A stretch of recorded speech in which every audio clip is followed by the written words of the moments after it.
বনি ইসরায়েলের একজন আল্লাহর গোলাম, যুবক বয়সে সে অনেক গুনাহ করেছে, এখন বৃদ্ধ বয়সে শিখেছে, তার মৃত্যুর সময় গণিয়ে আসছে আল্লাহর বান্দাটা মৃত্যু আসবে। কারণ বৃদ্ধ বয়স যখন চলে আসে তখন মরণের কথা স্মরণ হয়, ঠিক কিনা বলেন? আল্লাহর বান্দারা বলে, রব্বুল আলামিন, আল্লাহ আমি জীবনে কত অন্যায় করলাম, তুমি আমার সুন্দর করে বানাইলা। কোরআনের মধ্যে তুমি ঘোষণা করেছো, চারটা জিনিসের কসম কাটার পরে আল্লাহ তুমি বললাম, লাকাদ খালাকনাল ইনসানা ফি আহসানি তাকওয়িম, আমি আল্লাহ তোমাকে সুন্দর করে বানাইলাম। আল্লাহ তুমি আমাকে যৌবন দিলা, আল্লাহ আমাকে শক্তি দিলা, আমি তোমার কাজে আমি ব্যয় করতে পারি নাই, ইবাদত বন্দি করতে পারি নাই। আল্লাহ আমার সব শেষ, এখন বৃদ্ধ বয়সে জানি আমার জাহান্নাম ছাড়া গতি নাই।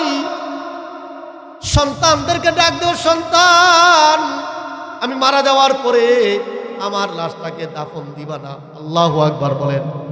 এমন আমাদের তওবা, এমন অনুশোচনা আমাদের অন্তরে আসা চাই। আল্লাহর বান্দারা বলে, সন্তান আমি তো দুনিয়া থেকে বিদায় গ্রহণ করব, আমার একটা ওসিয়ত, আমার লাশটা দাফন না দিয়া ওই যে পূর্ব দিক দিয়া গিয়া আমার শরীরটাকে জ্বালায়া পোড়ায়া দিবা,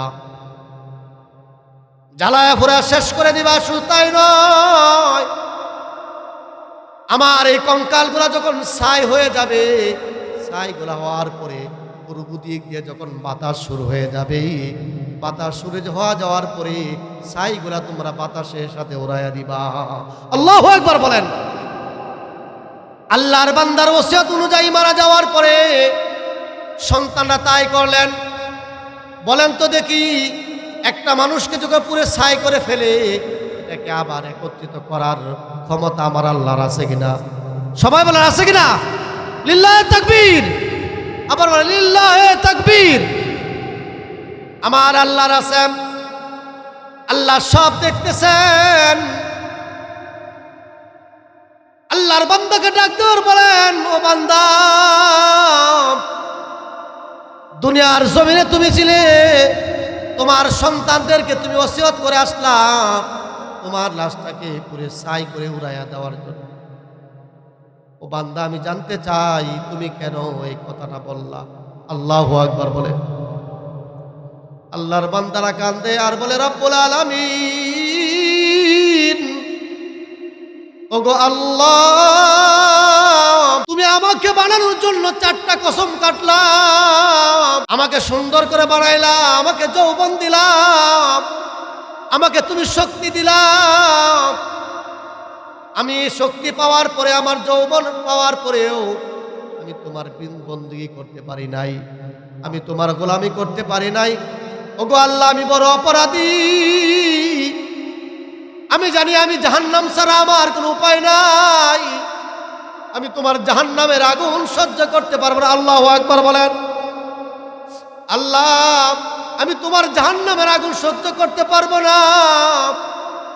এই জন্য সন্তানদেরকে বললাম, আমার যদি মরার পরে জাহান্নামে যাইতে হবে, আল্লাহ গো, তোমার জাহান্নামের আগুন আমি সহ্য করতে পারবো না, তোমার জাহান্নামের আগুনের ভয়ে আমি বললাম। আল্লাহু আকবার বলেন। আল্লাহ তাআলা বলেন, ওগো বান্দা,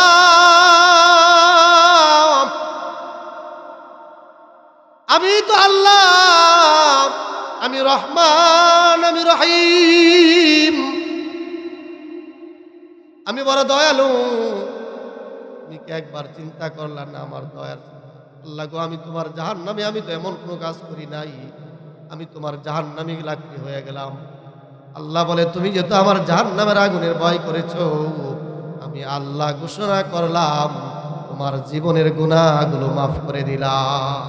দুনিয়ার মানুষদেরকে আল্লাহ তাআলা যে রাব্বুল আলামিন আমাদেরকে বানাইলেন, আমরা দুনিয়ার জমিনে আসছি, আমাদের সৃষ্টিকর্তা একমাত্র আল্লাহ।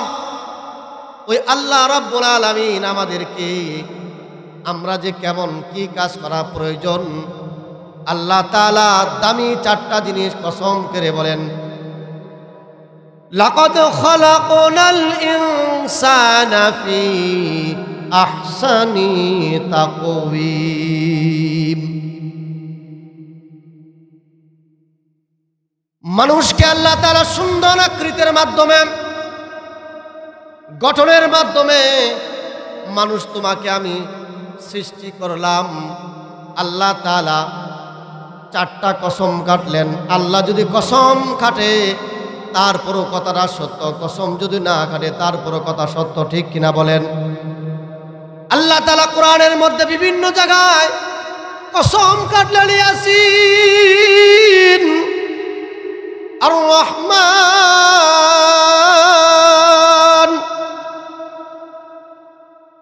ওয়াল আসরি ইন্নাল ইনসানা লাফি খুসর, আলিফ লাম মিম, তাহা মিম। আল্লাহ রাব্বুল আলামিন কোরআনের মধ্যে বহু জায়গার মধ্যে আল্লাহ তাআলা কসম কাটলেন। ও ভাই, আল্লাহ তাআলা কসম কাটার কোনো প্রয়োজন নাই, কসম বলার প্রয়োজন নাই। কারণ আল্লাহ যদি কসম না কেটো যে কথাটা বলে, এই কথাটা আল্লাহর বান্দাদেরকে চোখ বন্ধ করে এক নিঃশ্বাসে বিশ্বাস করার নাম ঈমান, ঠিক কিনা বলেন সবাই? তারপরে কেন আল্লাহ তাআলা সূরার মধ্যে কসম কাটলেন? কোরআনের বহু জায়গায় মধ্যে কসম কাটলেন। কেন আল্লাহ কসম কাটলেন? এটা আমার আপনার জানার দরকার আছে।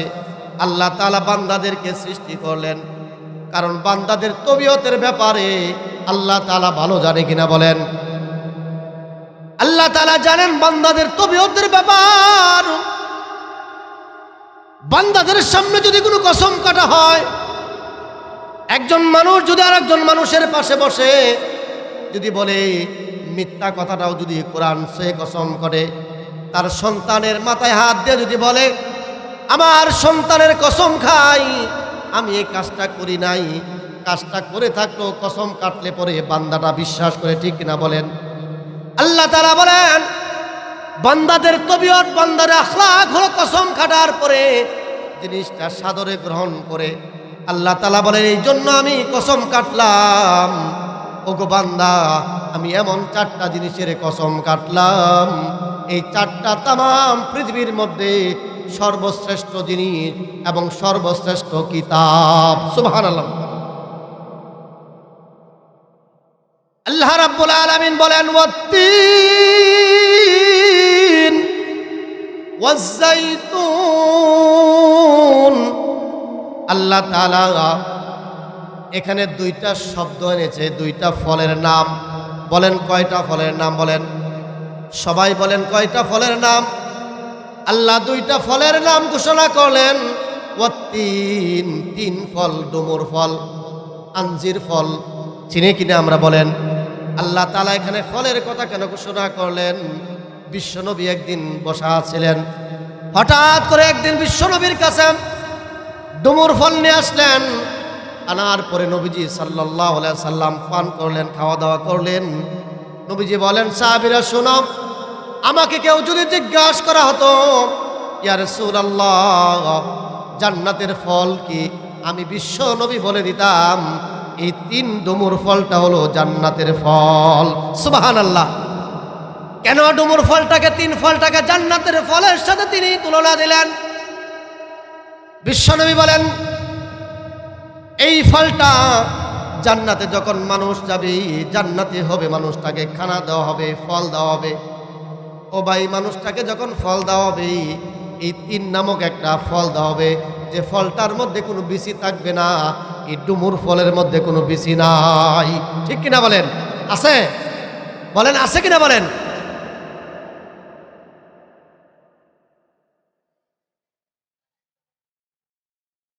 এই বাবা, এই যুবক বাবা, আসো আসো, আয়ো বাবা, আসো, তুমি আমার ছেলের মতন, আসো, আমার ছেলেরও ছোট হইবে, এদিকে আয় বাবা।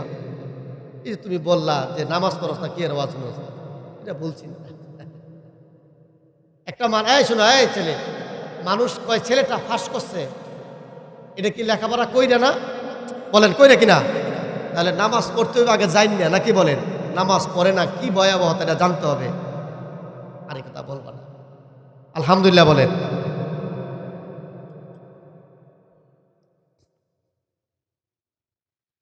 আল্লাহ তাআলা এখানে 3 শব্দটা আনলেন। এটা ফিলিস্তিনের মধ্যে হয় ফলটা, আর ফিলিস্তিনের মধ্যে জন্মগ্রহণ করেছেন ঈসা আলাইহিস সালাতু ওয়াস সালাম। কে জন্মগ্রহণ করেন বলেন? 3 এবং জৈতুন ফলটা, এই ফলটা বেশিরভাগই হয় শাম দেশে এবং ফিলিস্তিনের মধ্যে হয়। আল্লাহ তাআলা ইঙ্গিত করে বলেন ওয়াত্তিন ওয়াজ্জাইতুন, আমি আল্লাহ তাআলা কসম কাটলাম 2টা দামি ফল, যে 2টা দামি ফল জান্নাতের মধ্যে তোমাকে খাওয়ানো হবে। আর 2টা ফল কোথায় সৃষ্টি হয়েছে তোমরা জানো কিনা? ওই যে ফিলিস্তিনের শাম দেশের মধ্যে। শাম দেশটা বড় দামি, কারণ কেন দাম? ওই শাম দেশের মধ্যে ঈসা আলাইহিস সালাতু ওয়াস সালাম জন্মগ্রহণ করেছে। আল্লাহ ইঙ্গিত দেয় ওই দেশের কসম, ওই মাটির কসম। শুধু তাই নয়, ঈসার পরে যে কিতাব নাজিল হলো ইনজিল কিতাব, ওই ইনজিল কিতাবের কসম, ওই জায়গার কসম করলেন, ফলের কসম কাটলেন। আবার নবীর যে কিতাব ইনজিল কিতাবের কসম। এই জন্য এই 2টা ফল বড় দামি, ঠিক কিনা বলেন? জাগার দামটা হলেন আল্লাহ তাআলা বলেন ওয়াত্তিন, এই ডুমুর ফল, আঞ্জির ফলের কসম, ওয়াজ্জাইতুন, জয়তুন তেল, জয়তুন তেল, ঠিক কিনা বলেন? এই জয়তুনটাকে, ওয়াজ্জাইতুন, এই তেলটাকে তোমরা যদি গ্রহণ করো, শিশু বাচ্চাকে খাওয়াও, নিজে খাও, শরীরে দাও, উপকার আছে কিনা বলেন? আল্লাহ তাআলা বলেন তরল জাতীয় সবচেয়ে দামি যে জিনিস, তেলের মধ্যে আপনি যত দামি তরল জাতীয় পাবেন, দুধ বলেন, আপনি মধু বলেন, এর চেয়ে সবচেয়ে দামি হলো জয়তুন তেলের দাম, ঠিক কিনা বলেন? আল্লাহ তাআলা বলেন আমি তরল পানির কসম কাটলাম। তাম পৃথিবীর মধ্যে যত ফল দেখবাম, আপেল বলো, নাশপাতি বলো, আঙ্গুর বলো, যাই বলো না কেন, 3 ফলের চেয়ে দামি কোনো ফল নাই, ঠিক কিনা বলেন? এমন একটা দামি ফল আমি আল্লাহ 2টা ফলের কসম কাটলাম। শুধু তাই নয়, এমন একটা জায়গার কসম কাটলাম যে জায়গাটার মধ্যে আমার একজন পয়গম্বর হযরত ঈসা আলাইহিস সালাতু ওয়াস সালাম জন্মগ্রহণ করেছে। শুধু তাই নয়, নবীর উপরে আমি এমন একটা কিতাব ইনজিল কিতাবের কসম কাটলাম। আল্লাহ তাআলা দামি জিনিসের কসম খাওয়ার পরে এরপরে আল্লাহ তাআলা বলেন ওয়াহাদাল বালাদিল আমিন। আল্লাহ তাআলা বলেন ওয়াহাদাল বালাদিল আমিন, নিরাপদ শহর।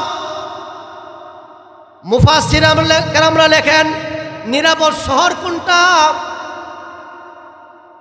আব্দুল্লাহ ইবনে আব্বাস রাদিয়াল্লাহু তাআলা বলেন আমার আপনার জাতির পিতা ইব্রাহিম আলাইহিস সালাতু ওয়াস সালাম এই দুনিয়ার জমিনে যখন ছিলেন, নবীজি এখন আসে নাই।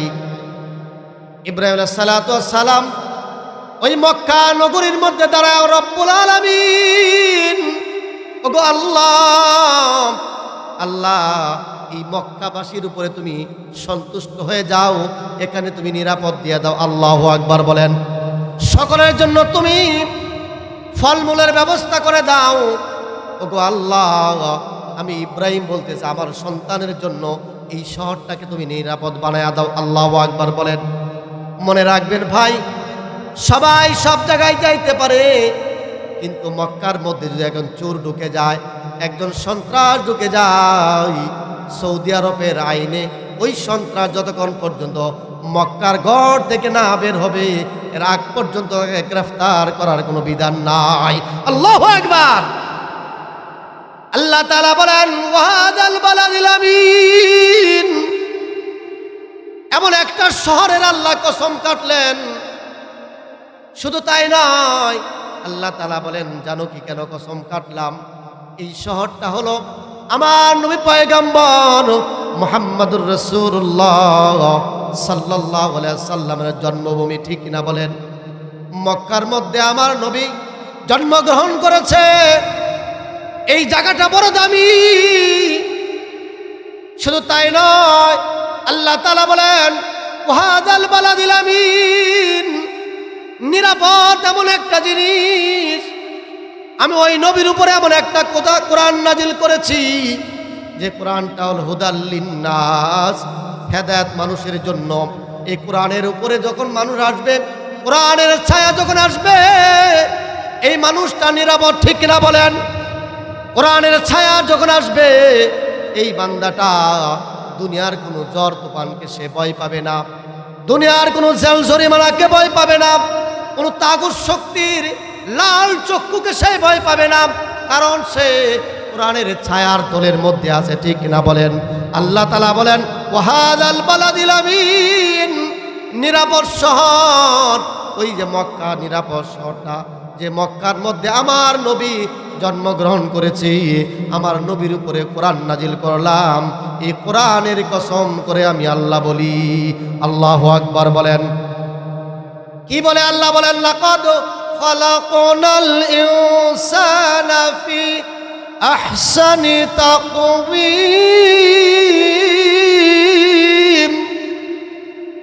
আল্লাহ তাআলা বলেন লাকাদ খালাকনাল ইনসান, এই যে আমরা মানুষ, আল্লাহ তাআলা বলেন বান্দারে আমি চারটা কসম কাটার পরে আমি লাস্ট পর্যায়ে বললাম লাকাদ খালাকনাল ইনসান।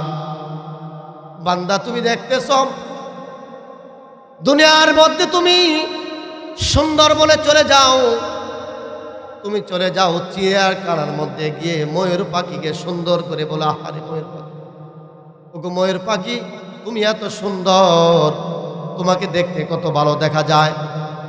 ময়ূর পাখিকে আপনি সুন্দর বলতেছেন, হরিণটা দেখার পরে আপনি বলতেছে হরিণ এত সুন্দর।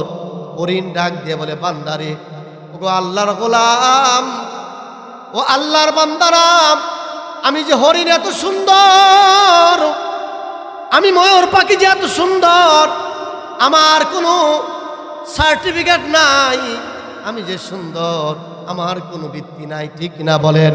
কিন্তু তুমি যে সুন্দর, তোমাকে সুন্দর করে যে আল্লাহ বানাইলো, এটা শুধু আল্লাহ একবার বলে নাই, চারটা দামি জিনিস কসম কাটার পরে তোমাকে আল্লাহ বলছে লাকাদ খালাকনাল ইনসানা ফি আহসানি তাকওয়িম। আল্লাহু আকবার বলেন।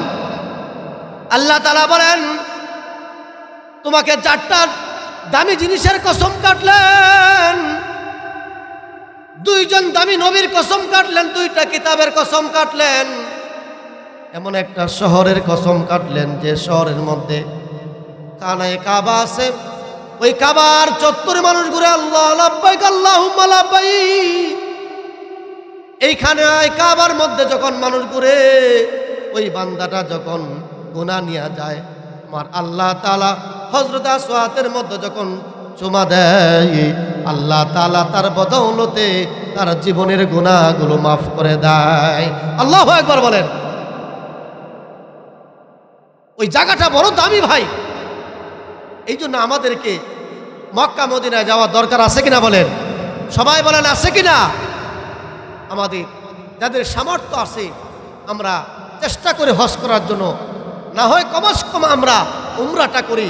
যারা সৌদি আরবে আছেন, ছেলে অথবা আপনারা নিজেরা আছেন, বলবেন বাবা আর যাই করো না কেন, ওই আল্লাহর কানায় কাবা গড়টাকে তাওয়াফ করো। মক্কা মদিনায় নবীজি রওজা আথারে শুয়ে আছেন, ওখানে গিয়ে আসসালাতু ওয়াসসালামু আলাইকা ইয়া রাসূলুল্লাহ সালামটা দিয়ে আসে। বলেন আল্লাহু আকবার। আল্লাহ তাআলা বলেন লাকাদ খালাকনাল ইনসানা ফি আহসানি তাকওয়িম। আল্লাহ তাআলা বলেন সাবধান সাবধান সাবধান, আমি এত গুরুত্বপূর্ণ দিয়া আমি আল্লাহ তাআলা এতগুলা কসম কাটলাম। আমি আল্লাহ দুনিয়ার জমিনে যা দেখতেছো, যা তোমার চোখের সামনে আসে, যা তুমি দেখবা, আমার যত মাখলুক সব মাখলুক থেকে আমি আল্লাহ বললাম, আমি হরিণকে বানানোর আগে আমি কসম কাটি নাই, আমি অমুক জিনিসটা বানানোর আগে কসম কাটি নাই। তুমি বান্দা মানুষকে যখন বানাইলাম, এমন সুন্দর করে বানাইলাম, তাম পৃথিবীর মধ্যে তোমার যে সুন্দর আমি আর কোনো মানুষ বানাই নাই। আল্লাহু আকবার বলেন। আমার আপনার চেয়ে সুন্দর আর পৃথিবীর কোনো কিছু হতে পারে না, ঠিক কিনা বলেন? কথা সত্য কিনা বলেন? এটা কার কথা বলেন? আল্লাহর কথা। সবাই বলেন কার কথা? আল্লাহর কথা। আল্লাহ বলতেছে, আল্লাহ তাআলা আমাকে আপনাকে ডাক দিয়ে বলেন, ওয়াত্তিনি ওয়াজ্জাইতুন ওয়া তুরি সিনিনা ওয়া হাযাল বালাদিল আমিন। আল্লাহ তাআলা বলেন, দুইটা ফলের কথা বললেন, তিন এবং জৈতুন। সিনাই পর্বত, যে সিনাই পর্বতের মধ্যে মুসা আলাইহিস সালাতু ওয়াস সালাম আল্লাহর সাথে কথা বলেছে, ঠিক কিনা বলেন?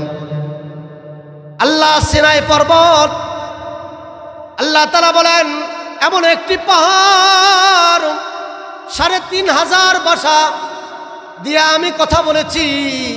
মুসা পয়গম্বর ওই তাওরাত কিতাবের কসম কাটলাম, এমন একজন দামির কসম কাটলেন মুসা পয়গম্বর সিনাই পর্বত।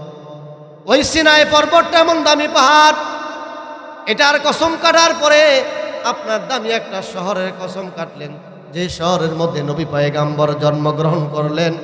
নবী পয়গম্বরকে, যে নবীর উপরে আমার আল্লাহ কুরআন নাজিল করেছে, ঠিক কিনা বলেন?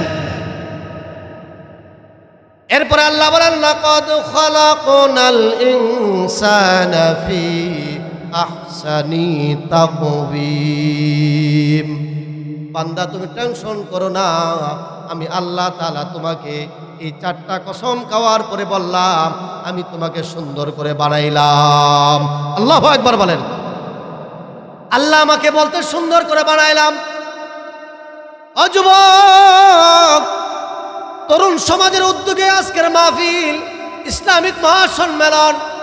এখানে অনেক যুবকরা আছে, অনেক বাবাজিরা আছে, যে সন্তানরা আজকে তোমাকে সুন্দর করে বানানোর পরেও ওই সন্তান মেসি এবং নেইমারের কাটিং দেয়, ঠিক কিনা বলেন? আল্লাহ তোমাকে এত সুন্দর করে বানানোর পরে আল্লাহর সৌন্দর্য পছন্দ করে না। ওই মা বাবা বলে, হুজুর বাচ্চা মানুষ কি করার বুঝে না। মনে রাখবেন, এই সন্তানটা কিন্তু কিয়ামতের ময়দানে আপনার বিরুদ্ধে দাঁড়াবে, ঠিক কিনা বলেন? আপনার সন্তান আজকে ঈদের সময় আসার পরে নেইমার আর মেসির মতো কাটিং দিল। আল্লাহ বলে, ওরে বান্দা, লাকাদ খালাকনাল ইনসান, আমি তোমাকে এত সুন্দর করে বানাইলাম, আমি 4টা জিনিস, দামি জিনিসের কসম কাটার পরে আমি তোমাকে সুন্দর করে বানাইলাম, আর তুমি এখন তোমার রূপটাকে সুন্দর ভালো লাগে না।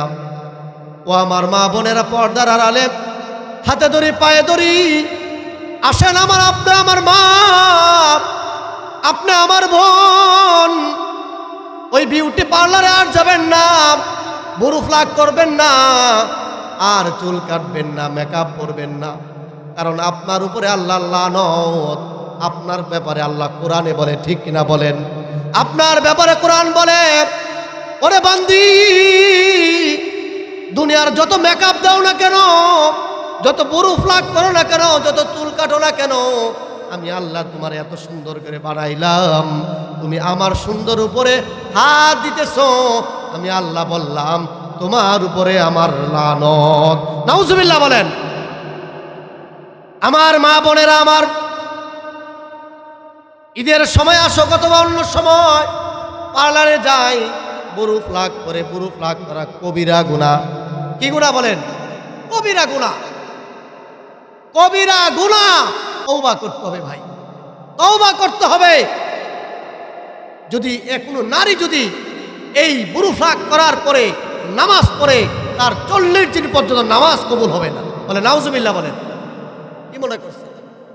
ও আমার মা বোনেরা, হুজুর একটু না, আপনাকে সুন্দরের জন্য আল্লাহর দেওয়া ব্রু, আল্লাহর দেওয়া চুল কাটার কোনো অনুমতি আপনাকে দেওয়া হয় নাই, ঠিক কিনা বলেন? আপনাকে দেওয়া হয় নাই। ও আমার বাবাজিরা, আমার যুবক ভাইয়েরা, ও আমার বাবারা, শুনুন, আল্লাহর দেওয়া তোমাকে দাড়ি দিল, তুমি দাড়ি কাটলাম, মনে করতেছো তুমি স্মার্ট হবা। হুজুর আমি যুবক মানুষ, আমার তো দাড়ি কাটা দরকার, আমার দাড়িটাকে আমাকে সুন্দর দেখায় না, স্মার্ট দেখায় না, প্রিন্সের মতো দেখায় না।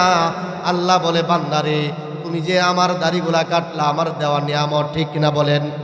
আমার দেওয়া নিয়ামত গুলা, এই নিয়ামত গুলা কেটে ফেললাম। আল্লাহ না করে তোমার যদি দুনিয়া থেকে বিদায় হয়ে যাও, আজরাইল যদি তোমার সামনে এসে যায়, তাহলে তুমি আল্লাহর দরবারে কি জবাব দিবা বলো? দাড়ি কাটা যে দাড়ি রাখা ওয়াজিব, দাড়ি কাটলে যে কবিরা গুনাহ হয়, এই কবিরা গুনার জন্য আল্লাহর কাঠগড়ায় তোমার দাঁড়াইতে হবে, ঠিক কিনা বলেন? এই জন্য যুবক ভাইয়েরা, দাড়ি কাটবা না। তোমাকে আল্লাহ সুন্দর করে বানাইল।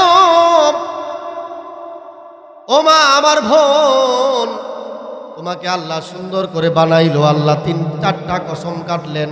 এটা কিন্তু গল্প কাহিনী নয়, এটা কিন্তু কোরআনের কথাগুলা, ঠিক কিনা বলেন? অন্য মানুষের সাদৃশ্য গ্রহণ করবেন, এটা কাম হবে না।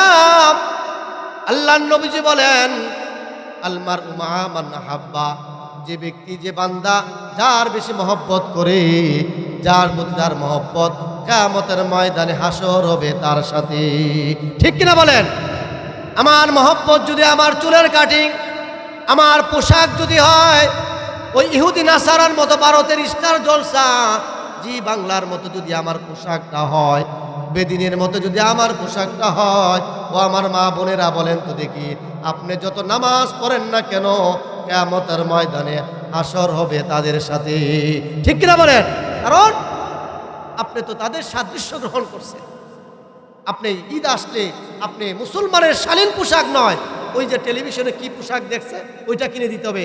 স্বামীরে চাপ দেয়, সন্তান চাপ দেয় তার বাবারে, ঠিক কিনা বলেন? আবার অনেক বেহায়া পুরুষ আছে, বউরে ওইটাই পিন্দায়। বউ যদি কয় না আমার দরকার, কয় না এটা দিলে তো মানে অনেক সুন্দর দেখা যায়, ঠিক কিনা বলেন? আস্তে আস্তে এইভাবে করে। এই জন্য ভাই আমার, আপনার এই কাজ করা যাবে না ভাই। মুসলমানের আল্লাহ তাআলা যে বিধান দিয়েছে, আল্লাহ তাআলা এত সুন্দর করে বানাইলেন, এই সুন্দর উপরে হাত লাগানোর ক্ষমতা আমার নাই, আছে কিনা বলেন? সবাই বলেন আছে। তাহলে যারা দাড়ি কাটেন তাদের কি অবস্থা হবে বলেন? যে মা বোনেরা বিউটি পার্লারে গিয়া নিজের চেহারাটাকে তিনি অন্যরকম সাজায়, ও আমার মা বোনেরা, আপনাদের এ পায়ে ধরি, আপনাদের এই গর্বের মধ্যে আব্দুল কাদের জিলানী রাহমাতুল্লাহ আলাইহি জন্মগ্রহণ করেছে, ঠিক কিনা বলেন? আপনারা হলো নবীদের মা, আপনাদের পেটের মধ্যে নবীরা জন্মগ্রহণ করেছে, অতএব আপনারা দামি মানুষ, সাবধান, আপনাদের কাছে কিন্তু এটা মানায় না। আজকে থেকে তওবা করে, আল্লাহ তওবা করি, আগে জানতাম না হুরুফ লাগ করলে কবিরা গুনাহ হয়, নামাজ কবুল হয় না, আল্লাহকে তওবা করলাম, আর জীবনে কোনোদিন হুরুফ লাগ করব না, বলেন আমিন। ও আমার মা বোনা, তওবা করেন। এখানে যারা মুরব্বীরা আছেন, সন্তানদেরকে করতে দিবেন না, নিজের স্ত্রীকে করতে দিবেন না। যদি আপনার স্ত্রী যদি একটা গুনাহ করে, একটা গুনাহ আপনার আমল নামায় আর একটা গুনাহ আপনার নামায় হবে, মনে রাখবেন। আপনার সন্তান যে গুনাহটা করবে, এটা বাপ মার আমল নামাও কিন্তু একটা যাবে। কি মনে করছেন আপনি? কি ভাবছেন যে হুজুর আমার ছেলে করে, বাচ্চা মানুষ বুঝে না, আমার কি সমস্যা? না ভাই, অন্য মানুষের সাদৃশ্য গ্রহণ করা, অন্য বিধর্মীদের চুলের কাটিং মেনে আমার নেমি মেসারের মতন আমার পোশাকটা হবে আমার ব্রাজিল আর্জেন্টিনার মতন, এটা ইসলাম সমর্থ করে না। আল্লাহ রাসূল বলেন, আল মারু মা আব্বা, যে তুমি তো ওদের সাদৃশ্য গ্রহণ করছো, অতএব তোমার হাসর হবে তাদের সাথে, বলে নাউজুবিল্লাহ।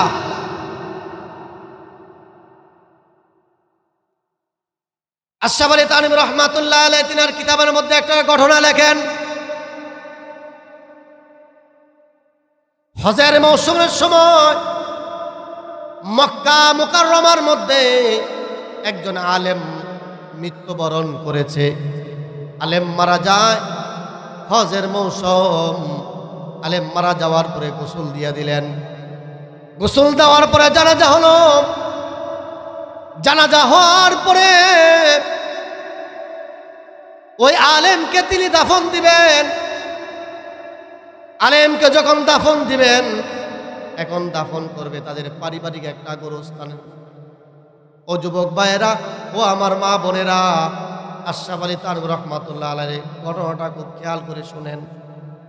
আজকে যে আমি স্টার জলসা জি বাংলা ইহুদি খ্রিস্টানদের সাদৃশ্য গ্রহণ করলাম, তাদের মতো যে আমি বরু ফ্লাগ করলাম, আর আমি কিরণমালার জামা পরলাম, ও যুবক ভাইরা, তাদের মতো যে আমি চুলের কাটিং করলাম, আমার অবস্থাটা কি হবে? নবীজি বলেন, দেখো তোমার অবস্থাটা কি হবে।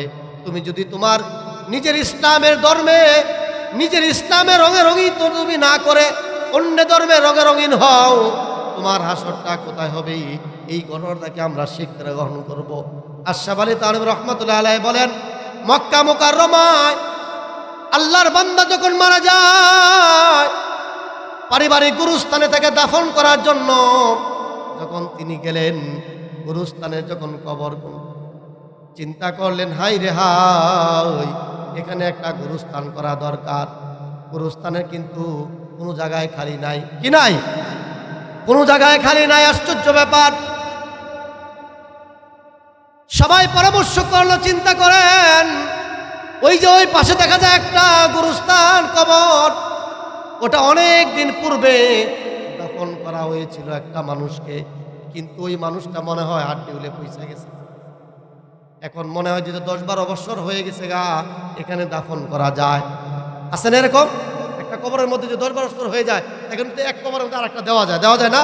হাড্ডি, পরে কাপড়, শরীর সব কিছু কিন্তু মিশা যায়, আবার দেয়, দেয় কিনা বলেন? সবাই পরামর্শ করলো কি করা যায়, যেহেতু খালি নেই, তাহলে ওখানে দেওয়া হোক।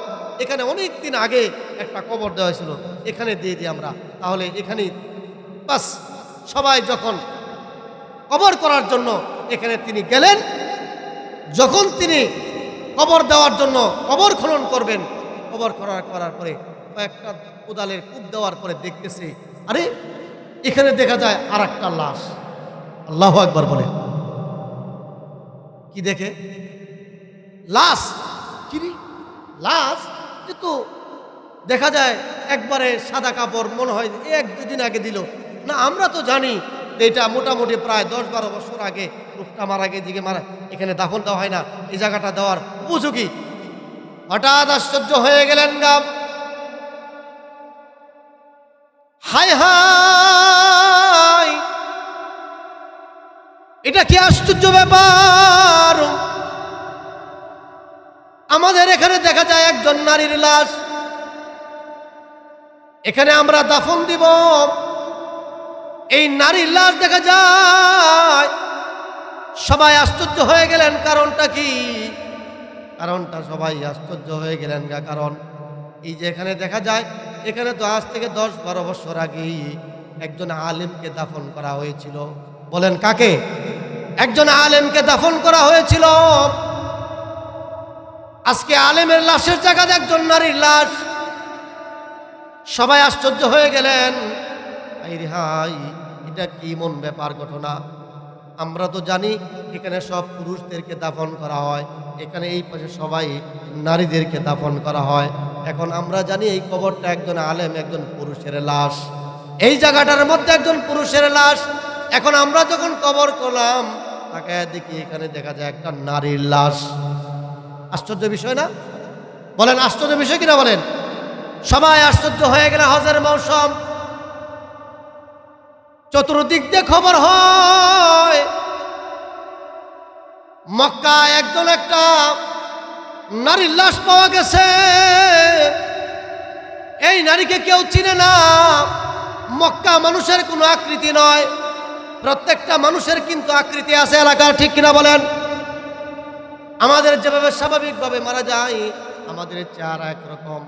এখন যদি দেখেন একটা কবর খোঁড়ার পরে দেখেন চায়না মানুষের চেহারা আছে না, এরকম চিনবেন না?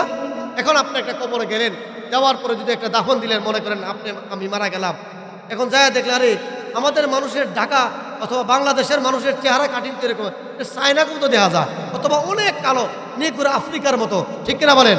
সবাই আশ্চর্য, আরে মহিলা মানুষ, আবার চেহারার আকৃতি আমাদের মক্কার কোনো মহিলার আকৃতি না, এটা একটা ভিন্ন একটা আকৃতি দেখা যায়। কারণটা কি? আল্লাহু আকবার বলেন, আল্লাহু আকবার, আল্লাহু আকবার। সমস্ত মক্কাবাসীর উপরে সবাই কথা বলে থাকলো, হায় হায়, গোরস্থানের মধ্যে আলেমের কবরের মধ্যে একজন নারীর কবর, আলেমের লাশ নাই, নারীর লাশ। আশ্চর্য হয়ে গেলেন গা সবাই জড়ো হয়ে গেলেন গা। জড়ো হওয়ার পরে ওখানে একজন ব্যক্তি দাঁড়ায় বলেন, ভাই এই লাশটাকে আপনারা চিনতেছেন না, এই নারীর লাশটা আপনারা চিনেন না? আমি চিনি, আমি অনেক দূর থেকে আসছি, আমি হজের সময় আসলাম, কে জানি বলতেছে এমন একটা অলৌকিক ঘটনা, এটা দেখার জন্য আমি আসলাম। এসে দেখি আমি আশ্চর্য হয়ে গেলাম। আমি এই মহিলাকে চিনি, যুবতী নারীকে আমি চিনি। সবাই ওই পুরুষকে ধরলেন, তাহলে কি তুমি কি কাজ করেছো? না না, আমি এই কাজ করি নাই। তাহলে বলো আমাদের এই আলেমদের আগের লাশ গেল কোথায়? আর এই যে ব্যক্তিটা, এই নারীর লাশ আসলো কোথা থেকে? আল্লাহু আকবার বলেন, আমাদের আলেমদের লাশ কোথায় আর এই নারীর লাশ কোথা থেকে আসলো? আল্লাহর বান্দা ওই হাজী সাহেব ডাক দিয়ে বলে, ভাই এই নারীটা একটা খ্রিস্টান, তার বাড়ির মধ্যে আমি চাকরি করতাম, আমি তার বাড়ির মধ্যে একজন দারোয়ান ছিলাম, আমি তাদের বাড়ির মধ্যে চাকর ছিলাম। এই নারীর অন্তরের ভিতরে ইসলামের প্রেম ভালোবাসা আমার কথা থেকে শুনে ইসলামের প্রতি তার মহব্বত। ও ভাই একবার চিন্তা করে দেখেন, আল্লাহর নবী যে বললেন আলমারউ মা মান হাব্বা, মহব্বত করে এমন ব্যক্তিকে যে ব্যক্তিটা হাসরের ময়দানে তোমার সাথে হাসর হয়। তুমি যদি মহব্বত করে গাঞ্জাখোরের সাথে মহব্বত যদি করো তুমি বেদিনের সাথে, তোমার হাসরটা হবে বেদিনের সাথে, ঠিক কিনা বলেন? আল্লাহর বান্দাটা বলতেছে, ভাই আল্লাহর এই বান্দিটা আমার কাছ থেকে ইসলামের কথা শোনার পরে এই আল্লাহর বান্দিটা আস্তে আস্তে করে আমার হাতে হাত রেখে মুসলমান হয়। আল্লাহু আকবার বলেন, আমার হাতে হাতে রেখে মুসলমান হয়ে যায়। আমি ওই আল্লাহর বান্দিকে বললাম, ও আমার বোন, তুমি মুসলমান হয়েছ, সাবধান সাবধান, এই কথা যাতে তোমার বাবা না জানে, তোমার মা বাবা যদি জানে তারা খ্রিস্টান, তারা আমাকে আস্ত রাখবে না, ঠিক কিনা বলেন? এই নারীটা, এই মহিলাটা তার অন্তরে যদি ইন্নাল্লাযীনা ক্বালু রাব্বুনাল্লাহ, ইন্নাল্লাযীনা ক্বালু রাব্বুনাল্লাহ সুম্মা ইসতাকামু তাতানাজ্জালু আলাইহিমুল মালায়েকা। আল্লাহর বান্দা বান্দির অন্তরের ভিতরে শুধু আল্লাহর প্রেম, আল্লাহর ভালোবাসা।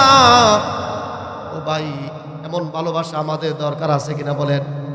যারা আল্লাহর হয়ে যায়, যারা আল্লাহর প্রেমের পাগল হয়ে যায়, আল্লাহ বলে বান্দারি তোর আর কোনো ভয় নাই, তোর কোনো টেনশন নাই, আল্লাহ তাখাফ ওয়ালা তাহজানুন, দুনিয়ার মধ্যে তোমার কোনো ভয় নাই, মরার সময় তোমার কোনো ভয় নাই, কবরের মধ্যে তোমার ভয় নাই, ফুলসেরাতে তোমার কোনো ভয় নাই। ভয় আছে কিনা বলেন?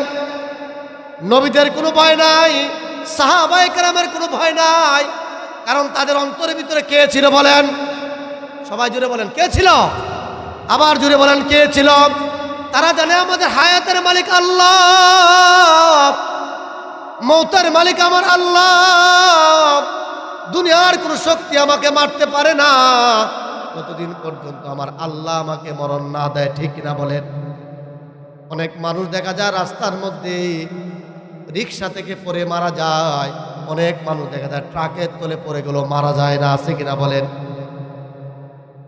অনেক মানুষ দেখা যায় রাস্তা দিয়ে হুচুট খায়, স্ট্রোক করে ফেললো মারা যায়। অনেক মানুষ দেখা যায় ওই যে গাছের তে পড়ে যায়, হাত ভাঙে পাও ভাঙে, ধম বন্ধ হয়ে যায়, 2 মাস বিছনায় রেস্ট নেয়, পরে দেখা যায় আরো দীর্ঘদিন বেঁচে যায়। ঠিক কিনা বলেন?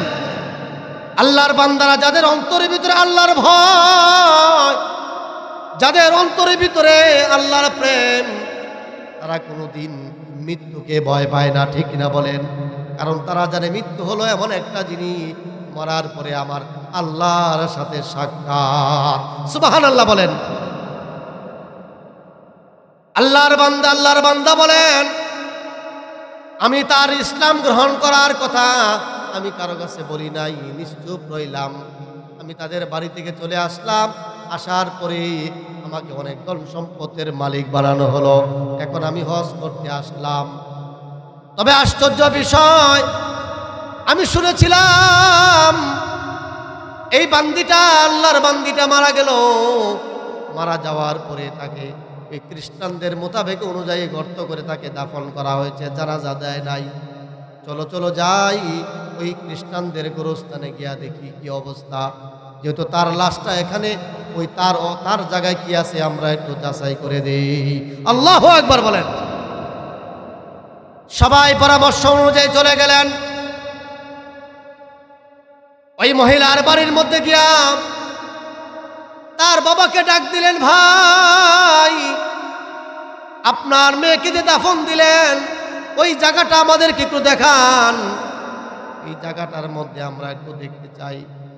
ওই মহিলার ওই মেয়ের বাবা বলতেছে, দীর্ঘদিন হয়ে গেছে গা আমার মেয়ে মারা গেছে, আমার দীর্ঘদিন হয়ে গেল গা মেয়ে মারা গেল, এখনো কি লাশ আছে কিনা ওই দেখি না একটু। সবাই পরামর্শ অনুযায়ী ওই খ্রিস্টানদের গোরস্থানে গেলেন।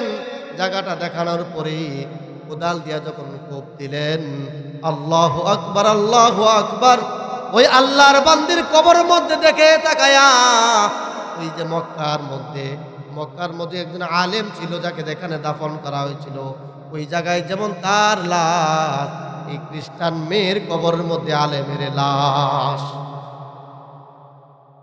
চিন্তা করছেন ভাই? আলেমের কবরের মধ্যে কার লাশ? ওই খ্রিস্টান মেয়ের লাশ। আর খ্রিস্টান মেয়ের কবরে কার লাশ? আলেমের লাশ। সবাই আশ্চর্য হয়ে গেলেন ভাই। এই জন্য আল্লাহ রাসূল বলেন, আলমার উমা মান হাব্বা, মহাব্বতটা, ভালোবাসাটা এমন মানুষের সাথে চাই মরার পরেও যেন ওই বান্দাটা তোমার জন্য দোয়া করে। ঠিক কিনা বলেন? একজন নামাজি ব্যক্তির সাথে যখন আপনি মহব্বত রাখবেন, একজন আলেমের সাথে যখন মহব্বত রাখবেন, তখন দেখবেন মারা যাওয়ার পরে ওই আলেমটা বলবে, আল্লাহ আল্লাহ গো, ওই বান্দাটার সাথে মহব্বত ছিল, তুমি তারে মাফ করে দাও। ঠিক কিনা বলেন? আলেমদার কথাটা আল্লাহর কাছে বড় দামি। আর যদি একজন আলেম ছাড়া যদি গাঞ্জা করে সাথে মহব্বত রাখেন, একজন সুদকুরের সাথে যদি মহব্বত রাখেন, কারণ তার মুখ না পাক, একবার আল্লাহ, হ্যাঁ আল্লাহ কইব কেমনি, হ্যাঁ জানলো এটা টানি। ঠিক কিনা বলেন? সবাই আশ্চর্য হয়ে গেলেন, খবর নাও এই অবস্থাটা কেন হলো। মক্কায় চলে গেলেন, যাওয়ার পরে ওই আলেমের বাড়িতে গেলেন, সবাই পরামর্শ করলেন যে মানুষটা ভালো না মন্দ দুনিয়ার কেউ না জানে তার একমাত্র স্ত্রী। ঠিক কিনা বলেন? আমি আপনি ভালো না মন্দ সারাদিন কি করি না করি আমার খবর আর কেউ না জানলো কে জানে? বউ জানে। কে জানে বলেন? হ্যাঁ, পুরুষ মানুষ কিন্তু চালাক আবার বোকাও। ঠিক কিনা বলেন? হ্যাঁ, নারীর কাছে যখন যাবে তখন দেখবেন গড়গড়াইয়া সব কইয়া দিছে, আছে কিনা বলেন? সব বলে দিছে, আরে সে বলার কথা ছিল না, বলে দিছে। একজন স্ত্রী জানে তার স্বামীর চরিত্রটা, সেই স্বামীটা কেমন, ভালো না মন্দ, এটা জানে। কারণ চুরি করে আনলে তো বউর কাছে দেয়, ঠিক কিনা বলেন? যা কামাই করে কার কাছে দেয়? ওমা, এই এলাকার মানুষ কি বউর কাছে দেন না? বলেন আপনাদের স্ত্রীর কাছে টাকা দেন না? দেন কিনা? বেশি করে দিবেন ভাই। যা টাকা কামাই করবেন 1 টাকাও রাখবেন না, সব টাকা জমা দিবেন, এরপরে টুস করে আরেকজন লোকের ভাগ্যে যাবে। ঠিক কিনা বলেন? ঠিক কিনা বলেন? আজকে আপনারা যারা যুবকরা যারা ফেসবুক দেখছো, স্বামীর কিডনি বেচা টাকা লিয়া সে প্রেমিকার সাথে পালা করছেন। মগার ঘর মগা বাবার সম্পত্তি বিক্রি করে তারা বিদেশ পাঠাইছে, অ্যাকাউন্ট করছে বউর নামে। কার নামে? বাপে বাজারে যাবো, বউ রেখে বৌমা বাজারে যাবো, 50 টাকা থাকলে 10 আগে। কেমন মানুষ তাকে বানাইছে। এরপরে কি করলো? বিদেশ থেকে যত টাকা আসে সব আমগো তাইনের অ্যাকাউন্টে, বুঝেন নাই? আর তাইনে গেলে বুঝাইতেছে বাপের সব ভাঙ্গে লাইব, তুমি আইও সালাকসর বাজার একটা জায়গা রাখবো, 10 তলায় বিল্ডিং করবো, পোলারে সালাকসর বাজার পড়ামো, তোকে নরসিংদী পড়ামো, ঢাকা পড়ামো, এই সব পোকা চোকা দিয়া টাকা পয়সা আনে। আর বুঝি মাঝে মাঝে যখন মোবাইলটা বিজি পায়, বিজিকে আম্মাই ফোন দিছে কিন্তু তাই নেই। ঠিক কিনা বলেন? পরে কয় আমি তো আগামী মাসের 10 তারিখ আসতেছি, আইনেরে কয়ে দেয় 10 তারিখ আইতেছে, কয় 10 তারিখ আই হোক, আমরা 8 তারিখে ভাগ। ঠিক কিনা বলেন? আচ্ছা, এইগুলোকে আমি মিথ্যা বলছি না সত্য? সবাই বলেন সত্য না মিথ্যা? এটা হচ্ছে নাকি আমার বাংলাদেশে? এটা কারণটা কি? এটা পুরুষের কারণে ভাই। নারী আপনার অলংকার, সাজাবেন তাকে। এখন সাজাবেন বলতে কি আপনি তারে দায়িত্ব দিবেন না, দায়িত্ব হলো পুরুষের, সাজানোর দায়িত্ব পুরুষের। এই তাকে যে সাজবে তারে যদি দায়িত্ব দেয়া দেন, তাহলে অবস্থাটা কি হইব? বলেন অবস্থাটা কি হইব?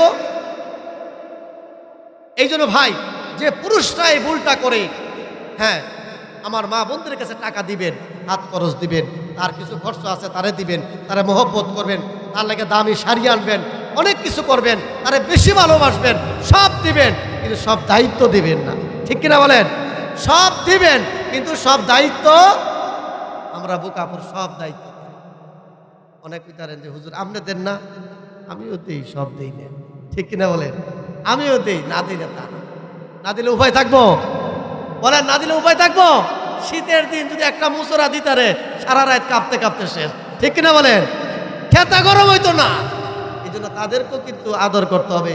মাঝে মাঝে খেজুর আইনা খাওয়াইবেন, হ্যাঁ, মাঝে মাঝে তার পছন্দের 3 পিস আইনা দিবেন, সব কিছু আইনা গনাকাটি দেবে। কিন্তু মুড়িটা কার কাছে রাখবেন?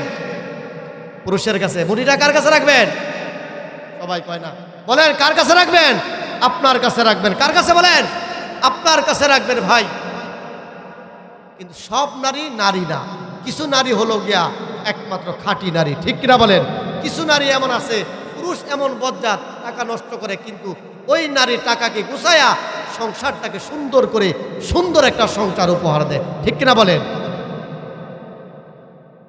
ভাইজানরা কিছু কইবেন আপনারা? এই যে আপনারা কথা কিছু কইবেন? ভালো লাগতেছে না কথাটা? আমি নেমে যাই না? না, যে ওনাদের মনে ভালো লাগতেছে, ওনারা এই দিক ফিরিয়া 3 জনে মিলা গপ্প করতেছে। এই যে এই যে এই যে এই যে ভাই, এটা একটু ঘুরে পড়। এটা 3 জন আপনারা, এটা তো একটা বেহেশতের বাগান। আপনারা যদি আপনি গপ্প করেন, এটা পরিবেশটা যদি কথা না হুজুর আপনার কথা ভালো লাগতেছে না, আমরা উচিত কথা কই, নামে যান, যাবো। হ্যাঁ, এগুলা করবেন না, তওবা করেন, বলেন আস্তাগফিরুল্লাহ। আরে হাসবেন না, বলেন তওবা করে আস্তাগফিরুল্লাহ। এখানে শয়তান ঢুকছে, ঢুকছে কিনা বলেন? আরে কোরআনের কথা হইতেছে ভাই। আল্লাহ তাআলা আমাদেরকে মাফ করুন, বলেন আমিন। এদেরকে ভালোবাসবেন, মহব্বত করবেন, সব কিছু দিবেন, কিন্তু আপনার কাছে চাবিটা রাখবেন। এটা আমার পক্ষ থেকে আপনাদের কাছে আমার গুরুত্বপূর্ণ একটা মেসেজ। যদি বাঁচতে চান, আবার কিছু নারীরা নারীদের কাছে না দিলে সংসার ধ্বংস আছে না? পুরুষে হয়ে গেলে তাস খেলা আর খালি গাঞ্জা টানে। এই নারী কি করে? 100 টাকা 200 টাকা জমায়া ডিম বেচা ছেলেদেরকে লেখাপড়া করায়, এই করে সেই করে। এরা হলো প্রকৃত নারী। ঠিক কিনা বলেন? এটা নারী বুঝা দিবেন, সব জমা দিবেন না। আল্লাহ তাআলা ওই সমস্ত নারীদেরকে আল্লাহ তাআলা মাফ করে দিলেন, বলেন আমিন। আর পুরুষদেরকে বোঝার তৌফিক দান করেন, আমিন। আল্লাহ তাআলা ওই সমস্ত নারীদেরকে স্বামীর হক এবং তার শ্বশুর শাশুড়ির হক বুঝে স্বামীর সংসার করার মতো তৌফিক দান করেন, আমিন। যারা এই ধরনের অবৈধ কাজ করে পালিয়ে যায় তারা কি সুখে আছে না দুঃখে আছে? বহুত খবর আছে ভাই, অনেক কষ্টে আছে। 1-2 বছর পরে এমন জ্বালা দেয়, আগে হ্যাঁ বাইরেই তো কি দেয়া, একটা হালকা চাপটা জিংলা দেয়া, মানে হ্যাঁ বাইরে রড দেয়া। হ্যাঁ কইতো, হ্যাঁ আগে কইতো মুখ দা বাইরে বাইরে বাইরে বাড়িতে, এখন হ্যাঁ আর কয় না, গাড় ধরে বার করে দেয়। পার্থক্যটা অনেক প্রমোশন হয়েছে না? বলেন প্রমোশন হয়েছে নি? এই যে তার সাথে যে বাইকে গেল গা, এখন তো তার কি প্রমোশন হয়েছে না? প্রমোশন হয়েছে। আগে হয়তো মুখ দা কইতো এই বাইতে বার করে দেবো, এখন হ্যাঁ আর এই কথা কয় না, মানে যার লোকে গেছে হ্যাঁ গাড় ধরে বার করে দেয়, তাহলে প্রমোশন হয়েছে। এই জন্য আমার মা বোনরা, আপনারা অনেক ভালো মানুষ। আমি আল্লাহ রাসূল সাল্লাল্লাহু আলাইহি ওয়াসাল্লাম 4টা জিনিস পছন্দ করতেন, এর মধ্যে নারী, এর মধ্যে নারীদেরকে তিনি ভালোবাসতেন। এই জন্য নারীদেরকে ভালোবাসবেন, তাদেরকে সম্মান করবেন, তাদেরকে শ্রদ্ধা করবেন। কেন? হাশরের ময়দানে আল্লাহ তাআলা জিজ্ঞাসা করবে তার স্ত্রীকে, তোমার স্বামীর ব্যাপারে কি? ওই স্ত্রী যদি বলে রব্বুল আলামিন, দুনিয়ার জমিনে যত আমি পুরুষ দেখলাম, আমার স্বামীটা আমার হক আদায় করেছে, সাধ্য অনুযায়ী আমাকে যা দেওয়ার কাম তা দিয়েছে, আমার সাথে খারাপ আচরণ করে নাই, আমি খারাপ ব্যবহার করলো হাসি মুখে গ্রহণ করেছে, আল্লাহ তাআলা বলবেন ওই স্ত্রীর কথার কারণে স্বামীকে আমি জান্নাত দেব। আল্লাহু আকবার বলেন। আবার স্বামীকে প্রশ্ন করা হবে, স্বামী তুমি বলো তোমার স্ত্রীর ব্যাপারে। স্বামী যদি বলে আমার স্ত্রীটা এমন মানুষ, আমি যদি 3 বেলার মধ্যে 1 বেলা খাওয়াইতাম, বছরে যদি ঈদের সময় একটা 3 পিস দিতাম, আমি যদি কম দামিও দিতাম, তার বলতো আলহামদুলিল্লাহ, কোনো সময় আমার সাথে রাগ করে নাই, আমার স্ত্রীটা আমার অত্যন্ত ভালো মানুষ। আল্লাহ তাআলা বলেন ওই স্বামীর সার্টিফিকেটের কারণে, স্বামীর সাক্ষীর কারণে ওই নারীকে আমি জান্নাত দিয়ে দিলাম। আর যদি নারী বলে ওগো আল্লাহ, এই স্বামীটা তো আমার দাজ্জাল স্বামী ছিল, 3 বেলা খাবারের মধ্যে 4 বেলায় আমার লাঠি চার্জ করতাম, আমার স্ত্রীর হক আদায় করত না, অন্য নারীর সাথে তার সম্পর্ক ছিল, পরকীয় করত অন্য নারীর সাথে, আল্লাহ তাআলা ওই নারীর সাক্ষী অনুযায়ী ওই পুরুষকে জাহান্নামে দিবে। নাউজুবিল্লাহ। আর যদি স্বামী বলে রব্বুল আলামিন, আমি সংসারের কারণে, সংসার যাতে ভালোভাবে চলে, সংসারে একটু ভালো খাবার মুখে দেওয়ার জন্য আমি গেলাম প্রবাসের বিদেশের বাড়িতে, আমি মাস শেষে টাকা পাঠাই 60,000 70,000, আমার অগোচরে আমার স্ত্রী টাকাগুলা নষ্ট করেছে, আবার অন্য পুরুষের সাথে সম্পর্ক তৈরি করেছে, আমার সতীত্ব আমি তার উপরে আমানত ছিল, আমানতগুলা নষ্ট করেছে। আল্লাহ তাআলা বলেন ওই যে স্বামী তার স্ত্রীর ব্যাপারে যেমন কথা বলেছে, ওই স্ত্রীটাকে আমি জাহান্নামের আগুনে দিব। নাউজুবিল্লাহ বলতেন না ভাই?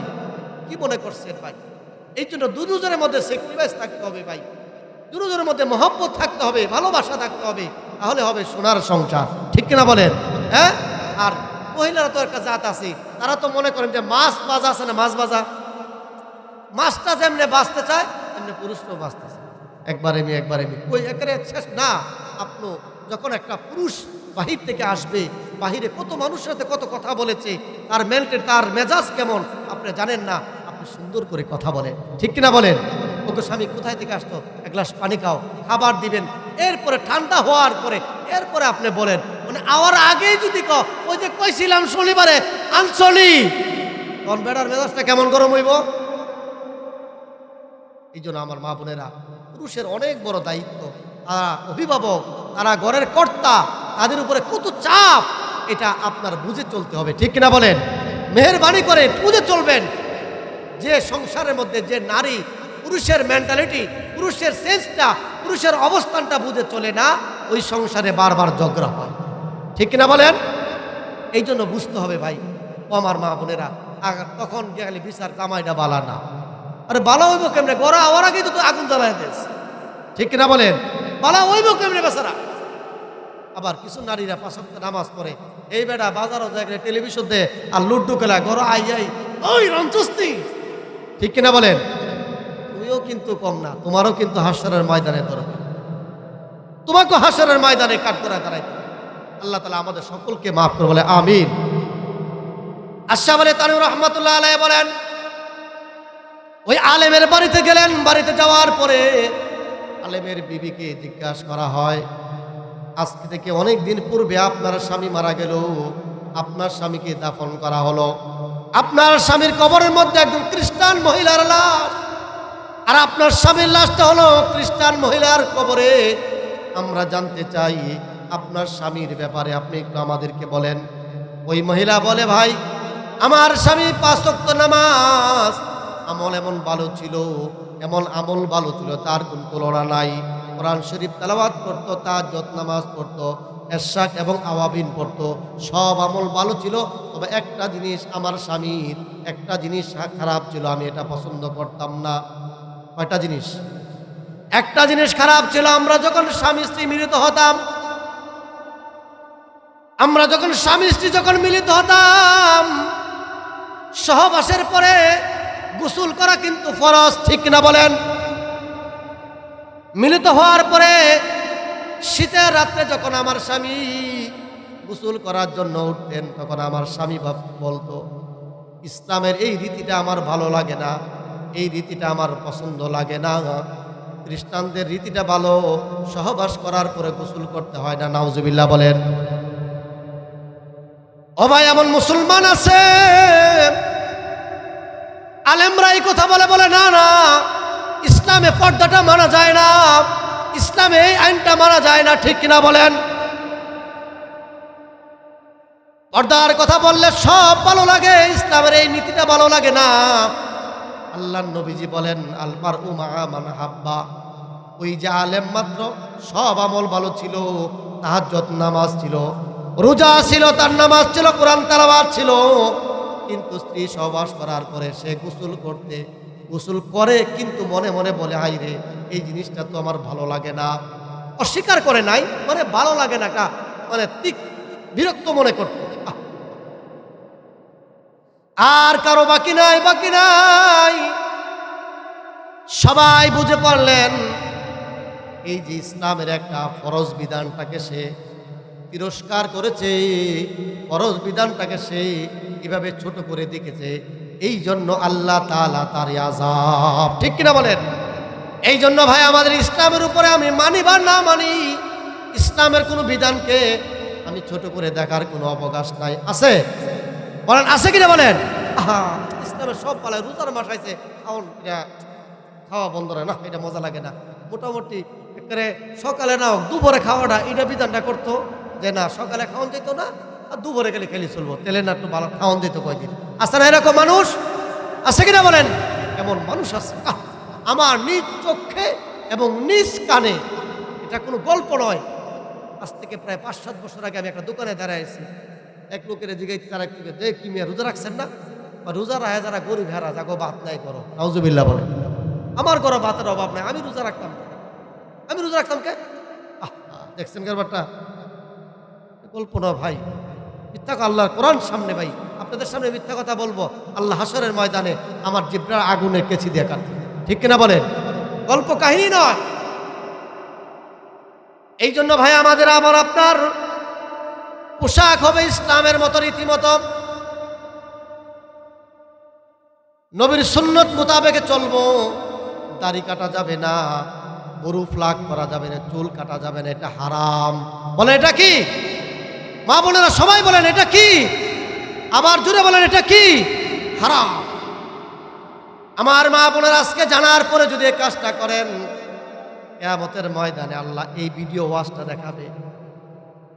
মনে একজন আলেম কি বলছিল না, তোমার কাছে যাদের উপরে দায়িত্ব ছিল সত্য কথা মানুষদেরকে বলানো, ঠিক কিনা বলেন? ইন্নাল উলামা ওয়ারাসাতুল আম্বিয়া। নবীর পরে যখন নবীরা দুনিয়া থেকে বিদায় নেবে, এই দায়িত্বগুলা কে কাজ করবে? কে নামাজের দিকে ডাকবে? কে সত্য কথা বলবে? আলেমরা বলবে। এই জন্য বলা হয় আলেমরা হলো নবীদের ওয়ারিস, ঠিক কিনা বলেন? ও মা আমার, বোনের আমার, পায়ে ধরি।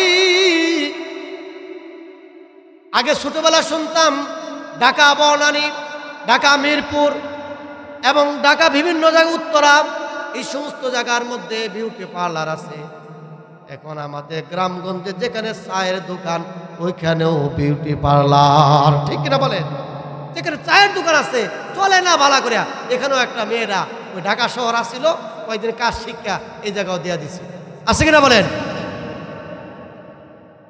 আমার এক ঢাকা, আমার এক ফুফা শাশুড়ি তার মেয়েকে বিবাহ দিবে রাত্রে, ঢাকার বিয়ে তো রাত্রে হয়, 7টার দিকে গেছে তাকে সাজাইতো।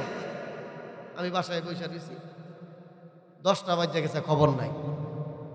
আমার রাগ উঠতেছে, পরে কয় সাজাইতেছে, চিন্তা করছে ব্যাপারটা। এখন কি করতেছে? এরপরে যাক কোনো মতো সাজায় লই আইছে, আসার পরে পেতনিকারে কয় এর চেয়ে খারাপ দেখা যায়। দেখবেন যারা বেশি সাজে তাদের কিন্তু বেশি ভালো দেখা যায় না, ঠিক কিনা বলেন? স্বাভাবিক যে চেহারা আছে এর উপরে যদি আপনি একটু স্নো বা স্বাভাবিক দিলেন, এতে আপনাকে সৌন্দর্য দেখা যায়, ঠিক কিনা বলেন? এই জন্য আল্লাহ তাআলা বলেন, লাকাদ খালাকনাল ইনসানা ফি আহসানি তাকওয়িম। আল্লাহ তাআলা বলেন, আমি তোমাকে সুন্দর করে বানাইলাম, সুন্দর আকৃতি তোমাকে বানাইলাম। এই সুন্দর আকৃতির মধ্যে তুমি যদি আরো কিছু মডিফাই করো, আমার আল্লাহর পক্ষ থেকে তোমাকে উপরে লানত, লানত বলে নাউজুবিল্লাহ। এই জন্য ভাই দাড়ি কাটা যাবে না, আমার চুলটাকে নেইমার এবং মেসির মতো করা যাবে না। এরকম যদি করি, ওই যে যদি আলেম যেহেতু ওই খ্রিস্টানদের জিনিসটা পছন্দ করার কারণে তার লাশটা ওখানে গেছে, আমার আপনার যদি হাসর হয় খ্রিস্টানের সাথে, আমাদের চেয়ে বড় হতভাগা আর কেউ নাই, ঠিক কিনা বলেন? এরপরে আল্লাহ তাআলা বলেন, সুম্মা রাদাদনাহু আসফালা সাফিলিন ইল্লাল্লাযীনা আমানু। সুম্মা রাদাদনাহু, এই আয়াতটার মধ্যে দুইটা ব্যাখ্যা আসছে। আল্লাহ তাআলা বলে সুম্মা রাদাদনাহু আসফালা সাফিলিন। আল্লাহ তাআলা বলেন, 4টা জিনিস কসম খাওয়ার পরে আমি তোমাকে সুন্দর করে বানাইলাম। লাকাদ খালাকনাল ইনসানা, তোমাকে আমি সুন্দর করে আমি আল্লাহ বানাইলাম। এই সুন্দর দেহটা দিয়া, এত রষ্টপুষ্ট দেহ আমি আল্লাহ বানাইলাম। আমি আল্লাহ তাআলা পরের আয়াতে বলে সুম্মা রাদাদনাহু আসফালা সাফিলিন। আমি আল্লাহর বিধানটা, এই যৌবন দিলাম, আমি চেহারা দিলাম, শক্তি দিলাম, এটা যদি আমার কাজে ব্যয় না করো, দুনিয়ার কাজে যদি ব্যয় করে দাও, দুনিয়ার যদি শক্তির পিছনে ব্যয় করে দাও, সুন্দর চেহারা দিয়া যদি মানুষকে আকৃষ্ট করে দাও, শক্তিশালী দিয়া যদি তুমি ইসলামের বিরুদ্ধে কথা বলো, ইসলামের বিপক্ষে তুমি যাও, আমি আল্লাহ তাআলা বলেন আসফালা সাফিলিন, তোমাকে আমি আল্লাহ তাআলা এত নিচে বানাইবো, এত নিচে বানাইবো, শিশুকাল যখন ছিলা তার চেয়ে আমি আরো দুর্বল বানাবো। আল্লাহ তাআলা বলেন সুম্মা রাদাদনাহু আসফালা সাফিলিন, তোমাকে নিচ থেকে নিচে রেখে দাও। এর ব্যাখ্যায় আসছে কেমন, যে মানুষ ছোট কাল থাকে কিনা বলেন, যখন একটা বাচ্চা শিশুকাল থাকে, এই বাচ্চাটা দুর্বল না সবল? সবাই বলেন দুর্বল না সবল? হ্যাঁ, দুর্বল না? একবারে কেমন দুর্বল? আল্লাহ তাআলা বলেন এই শিশু বাচ্চাটা এমন একটা দুর্বল। এখানে ব্যাখ্যা দুটো আসছে, সুম্মা রাদাদনাহু আসফালা সাফিলিন। আব্দুল্লাহ ইবনে আব্বাস রাদিয়াল্লাহু তাআলা আনহু একটা ব্যাখ্যা করেন, শিশুকালে তুমি দুর্বল ছিলা, তুমি কান্না ছাড়া, ওয়া ওয়া ছাড়া তোমার কোনো ভাষা ছিল না, তুমি কান্না করতা, তোমার পেটের মধ্যে ক্ষুধা লাগতো, বারান্দার মধ্যে তোমার মা আছে, তোমার বাবা পাশে বসে আছে, মুখের ভাষা ছিল ওয়া ওয়া ছাড়া, এমন বলতে পারতা না বাবা গো, ও মা আমার পেটের মধ্যে ক্ষুধা লাগছে, এমন একটা তোমার জীবন কাটছে কিনা বলেন? আসলে কিনা বলেন? আল্লাহ তাআলা বলেন সুম্মা রাদাদনাহু আসফালা সাফিলিন। আমি আল্লাহ তাআলা তোমাকে নিচ থেকে নিচে তোমাকে দুর্বল বানাবো। দুইটা ব্যাখ্যা, এক নম্বর ব্যাখ্যা, তুমি প্রথম দুর্বল ছিলা, শিশুকালে দুর্বল ছিলা, প্রস্রাব করে দিল বলতে পারতা না, তোমার কান্না ছাড়া তোমার কোনো ভাষা ছিল না, ঠিক কিনা বলেন? আমি আল্লাহ তাআলা তোমাকে এত সুন্দর করে বানাইলাম, বানানোর পরে আল্লাহ এই কথা বলতেছে, কেন আল্লাহ তুমি নিচে রাখবা? আল্লাহ বলো, ওগো আল্লাহ, আমাকে তুমি কেন নিচ থেকে তোমাকে নিচে রাখবা? আল্লাহ বলে, আমি তোমাকে সুন্দর করে বানাইলাম, চারটা জিনিসে কসম কাটার পরে তোমাকে শক্তি দিলাম। এই শক্তি দিয়েছি আমার ইবাদত করার জন্য, ঠিক কিনা বলেন? জবান দিয়েছি তুমি কোরআন তেলাওয়াত করবা, কান দিয়েছি তুমি আজান শুনে মসজিদে গিয়ে তুমি নামাজ আদায় করবা, চোখ দিয়েছি তুমি চোখ দিয়ে আমি আল্লাহর কোরআন পড়বা, ঠিক কিনা বলেন? আল্লাহ তাআলা তোমাকে আমি আল্লাহ এত কিছু দিলাম, এই আমার শক্তি দেওয়া, আমার এত নিয়ামত দেওয়ার পরে যখন তুমি আমার হুকুম মানো না, আমার ইবাদত বন্দি করো না, তুমি কার আরেকজনের ইবাদত করো, তুমি আমার গোলামি মানো না, আমার হুকুম মানো না, বরং দুনিয়ার সামান্য টাকার কারণে আমি আল্লাহর অগণিত নিয়ামতের, জান্নাতের নিয়ামত তুমি ভুলে যাও, ঠিক কিনা বলেন? আল্লাহ তাআলা বলেন, এই মানুষটা যখন এমন করে, ওগো বান্দা, শিশুকালে তুমি দুর্বল ছিলা, তোমার কোনো ভাষা ছিল না, আমি আল্লাহ বললাম তোমাকে শিশুকাল কেমন দুর্বল, এই দুর্বল থেকে আমি আরো দুর্বল তোমাকে বানাবো। আল্লাহু আকবার বলেন। শিশুবেলা আমার আপনার কান্না মা শুনে,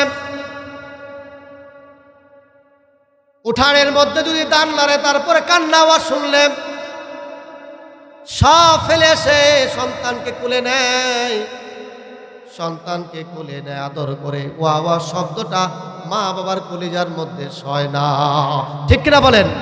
আল্লাহ তাআলা বলেন, এই কান্নার আওয়াজটা দুর্বল তোমার মা বাবার মনের মধ্যে ভালোবাসা, আসফালা সাফিলিন, এমন দুর্বল হইবা বৃদ্ধ বয়সে তোমার, শিশুবেলা তোমার পায়খানাটা তোমার মা পরিষ্কার করত, বাবা পরিষ্কার করত, তোমার দাদি নানিরা সুন্দরভাবে পরিষ্কার করত, আবার অন্য এক মানুষের কাছে উপস্থাপনা করে, জানোনি আমার নাতিটা কিন্তু আমার কোলে পায়খানা করে দিছে, গর্ব, ঠিক কিনা বলেন? ও মুখের মা, জানোনি আমার দাদু ভাইটা, আমি মসজিদ থেকে আসলাম, আসার পরে আমি যখন আমার দাদুটারে কবলে নিলাম, আমার দাদুটা নতুন পাঞ্জাবির মধ্যে প্রস্রাব করে দিছে, এটাকে আনন্দবোধ মনে করে, গর্ব মনে করে। আল্লাহ তাআলা বলেন, আসফালা সাফিলিন, তোমাকে এমন দুর্বল বানাবো যখন তুমি বারবার বলবা আমাকে পানি দাও, এই বাড়ির মানুষটাই শিশুকাল তোমাকে কোলে নিত, আবার এই মানুষটা বলবে, আরে বুইড়াটাকে পাগল হয়েছে কিনা, ঠিক কিনা বলে? একবার চিন্তা করে দেখেন আল্লাহর আয়াতের কথাটার কত ওজন, কত ভারী জিনিসটা। অযুবক ভাইরা, তোমার যৌবন আছে, তুমি তা খুশি তা করতেছ, যৌবনের তাড়নায় নামাজ পড়ো না, কোরআনের বিরুদ্ধে কথা বলো, তুমি কি দেখতেছো আমার আল্লাহ যে কি বলতেছে? ও বান্দা, তোমাকে যৌবন দিয়েছি আমি আল্লাহ, শক্তি দিয়েছি আমি আল্লাহ, আমার আল্লাহর দেওয়া জীবন, আমার আল্লাহর দেওয়া যৌবন, আমি আল্লাহর দেওয়া রূপ, আমি আল্লাহর দেওয়া শক্তিকে যখন তুমি কাজে লাগাইবা না, যখন তুমি দুনিয়ার কাজে ব্যয় করবা, আমি আল্লাহ বললাম সুম্মা রাদাদনাহু আসফালা সাফিলিন, এমন দুর্বল বানাবো, ঘরের মধ্যে শুয়া স্ত্রীকে ডাক দিবা, স্ত্রী কথা শুনবে না, নাতিরা বলবে দাদাটা পাগল হলো কিনা, সন্তানের বউ বলবে আইরে বুইরাটা পাগল হলো না, বারবার চিল্লা চিল্লে করে পায়খানা করে, দুর্গন্ধ, ঠিক কিনা বলেন? আল্লাহ, চিন্তা করে দেখেন ভাই, একবার আল্লাহর কথাগুলো কি খারাপ লাগতেছে? সবাই বলেন খারাপ লাগতেছে? আল্লাহ যে এখানে দুইটা ব্যাখ্যা করছে, কেন এই দুইটা ব্যাখ্যা কেন বলে? একটা ব্যাখ্যা বলছে, আর একটা ব্যাখ্যা বলবো ভাই। আল্লাহ যে বললেন সুম্মা রাদাদনাহু আসফালা সাফিলিন, আমি তোমাকে দুর্বল থেকে দুর্বল করব, নিচ থেকে নিচে রাখবো। আর নিচ থেকে নিচে মানে কেমন? তাফসীরকারকরা বলেন যে তুমি তো নিচে ছিলে, নিচ মানে দুর্বল ছিলা। নিচ মানে কি? দুর্বল। কোন দুর্বল? শিশুকাল ছিলা তুমি দুর্বল। আমি আল্লাহ তাআলা তোমাকে এই দুর্বল থেকে, লাকাদ খালাকনাল ইনসানা ফি আহসানি তাকওয়িম, আমি দুর্বল থেকে তোমাকে সুন্দর করে তৈরি করেছি। ঠিক কিনা বলেন? আমি সুন্দর করে তোমাকে বডি বানাইলাম। আমি দুর্বল থেকে তোমাকে আমি কি করলাম? সুন্দর করে তোমাকে একটা বডি ফিটনেস তৈরি করলাম, প্রিন্সের চেহারা দিলাম, তোমাকে শক্তি সামর্থ্য দিলাম, চোখে দেখার মতো তোমার লেন্স দিলাম, কানে শোনার মতো শ্রবণ শক্তি দিলাম, জিহ্বার মধ্যে 30,000 স্তর দিয়েছি। এত কিছু দেওয়ার পরেও তুমি যখন আমার ইবাদত করলা না, আমার গোলামি করলা না, আমার হুকুম মানলা না, আমার তরিকা মতো চললা না, আমি আল্লাহ তাআলা বললাম সুম্মা রাদাদনাহু আসফালা সাফিলিন, আমি আল্লাহ তোমাকে এমন নিচে রাখবো, এমন দুর্বল রাখবো, এমন নিচে রাখবো যে তোমার কথা আর দুনিয়ার মানুষ শুনবে না। ঠিক কিনা বলেন? আল্লাহর এক বান্দা বনি ইসরায়েলে আসছেন, বুখারী শরীফ হাদিসে আসছে, বনি ইসরায়েলের একজন আল্লাহর গোলাম, আল্লাহ তাকে সব দিলেন, অর্থ সম্পদ সব তাকে দান করলেন।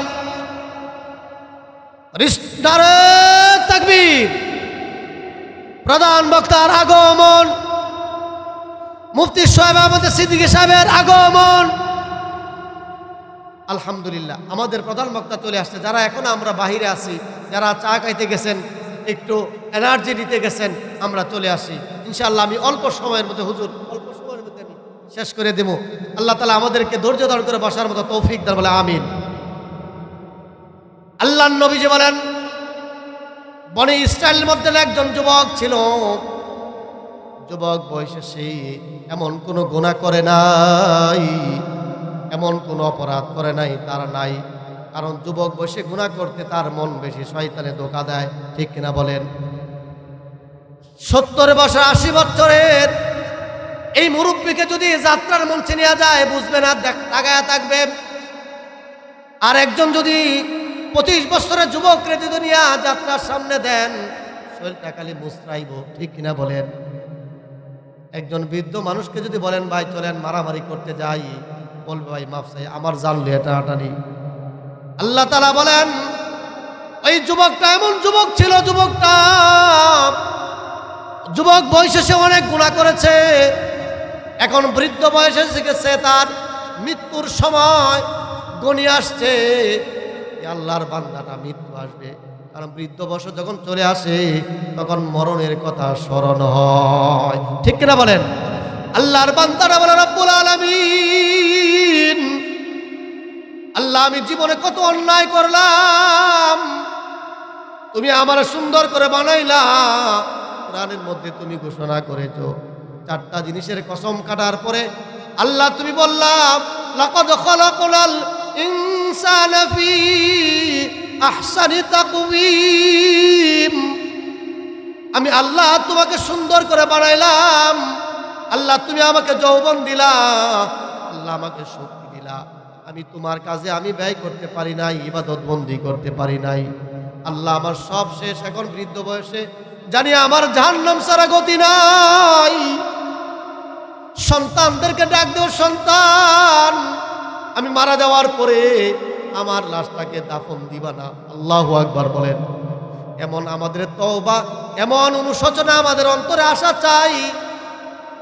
আল্লাহর বান্দারা বলে, সন্তান আমি তো দুনিয়া থেকে বিদায় গ্রহণ করব, আমার একটা ওসিয়ত, আমার লাশটা দাফন না দিয়া ওই যে পূর্ব দিক দিয়া গিয়া আমার শরীরটাকে জ্বালায়া পোড়ায়া দিবা, জ্বালায়া পোড়ায়া শেষ করে দিবা। শুধু তাই নয়, আমার এই কঙ্কালগুলা যখন ছাই হয়ে যাবে, ছাইগুলা হওয়ার পরে পূর্ব দিক দিয়ে যখন বাতাস শুরু হয়ে যাবে, বাতাস শুরু হওয়া যাওয়ার পরে ছাইগুলা তোমরা বাতাসের সাথে উড়াইয়া দিবা। আল্লাহু আকবার বলেন। আল্লাহর বান্দার ওসিয়ত অনুযায়ী মারা যাওয়ার পরে সন্তানরা তাই করলেন। বলেন তো দেখি, একটা মানুষকে যখন পুরো ছাই করে ফেলে, এটাকে আবার একত্রিত করার ক্ষমতা আমার আল্লাহর আছে কিনা? সবাই বলেন আছে কিনা? লিল্লাহে তাকবীর। আবার বলেন লিল্লাহে তাকবীর। আমার আল্লাহর আছে। আল্লাহ সব দেখতেছেন। আল্লাহর বান্দাকে ডাক দিয়ে বলেন, ও বান্দা, দুনিয়ার জমিনে তুমি ছিলে, তোমার সন্তানদেরকে তুমি ওসিয়ত করে আসলাম তোমার লাশটাকে পুরে ছাই করে উড়াইয়া দেওয়ার জন্য। ও বান্দা, আমি জানতে চাই তুমি কেন এই কথাটা বললা? আল্লাহু আকবার বলে। আল্লাহর বান্দারা কান্দে আর বলে, রব্বুল আলামিন,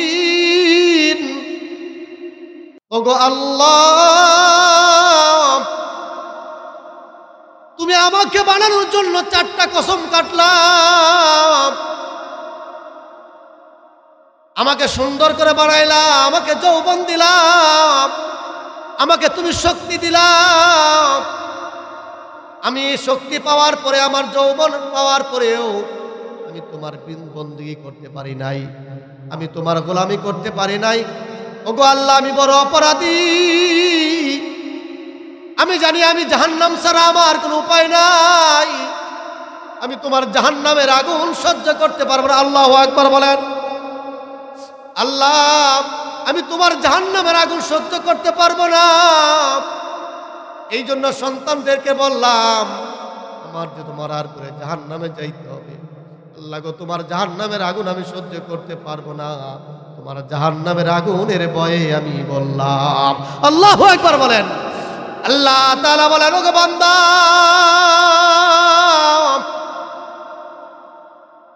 আমি তো আল্লাহ, আমি রহমান, আমি রহিম, আমি বড় দয়ালু। তুমি কি একবার চিন্তা করলা না আমার দয়ার? আল্লাহ গো, আমি তোমার জাহান্নামে, আমি তো এমন কোনো কাজ করি নাই, আমি তোমার জাহান্নামী লাকড়ি হয়ে গেলাম। আল্লাহ বলে, তুমি যেহেতু আমার জাহান্নামের আগুনের ভয় করেছো, আমি আল্লাহ ঘোষণা করলাম তোমার জীবনের গুনাহগুলো মাফ করে দিলাম। সুবহানাল্লাহ বলেন। ও ভাই আমার, আপনার অন্তরে কার ভয় থাকা চাই? সবাই বলেন, কার ভয়? আল্লাহর ভয়। আল্লাহর ভয় আমাদের যদি না হয়, আল্লাহ বলে, সুম্মা রাদাদনাহু আসফালা সাফিলিন। তোমার ভিতরে আমার ভয় না রেখে তুমি চলো, তাহলে এত কিছু করলাম, আমি আল্লাহ তোমাকে নিচ থেকে নিচে। এর আরেকটা আয়াত, এই আরেকটা ব্যাখ্যা হলো গিয়া, তুমি তো দুর্বল নয়, ওই জাহান্নামে এমন নিক্ষিপ্ত করা হবে, এমন নিক্ষিপ্ত তোমাকে দেওয়া হবে। নাউজুবিল্লাহ বলেন। নাউজুবিল্লাহ সবাই বলেন। এই জন্য ভাই আমাদেরকে ইবাদত বন্দি করতে হবে। কারণ কেন? এই যৌবনের মালিককে বলেন, এই হায়াতের মালিককে বলেন, সবাই জুড়ে বলেন, কে? আমার আপনার শক্তির মালিককে। এই চোখ দিয়ে দেখতেছি, এই চোখের পাওয়ারের মালিককে। তাহলে কিসের বড়াই করি? জবান দিয়ে কোরআন বিরুদ্ধে কথা বলি, জবান দিয়ে আলেমের বিরুদ্ধে কথা বলি, জবান দিয়ে ইসলামের বিরুদ্ধে কথা বলি, অথচ একবার চিন্তা করি না এই জবানটা নিয়ন্ত্রণ করে তো আমার আল্লাহ। ঠিক কিনা বলেন? এই জবানের মালিক তো আমার আল্লাহ। যদি আল্লাহ আমার জবানটা বন্ধ করে দেয়, এই পৃথিবীর আর কেউ নাই এই জবানটাকে খোলার জন্য। এই জন্য সে আল্লাহর ইবাদত বন্দেগী, আল্লাহর গোলামি করতে হবে। যদি আমি আল্লাহর গোলামি না করি, আল্লাহ বলে, তোমাকে এমন জায়গায় পালাবো, এমন দুর্বল বানাবো, দুনিয়ার মানুষও তোমার কথা শুনবে না। ঠিক কিনা বলেন? আল্লাহ তাআলা আমাদের সকলকে তৌফিক দান করুক। আল্লাহর হুকুম হাকাম মতো আমাদেরকে জীবন পরিচালনা করার মতো তৌফিক দান করে বলেন আমিন।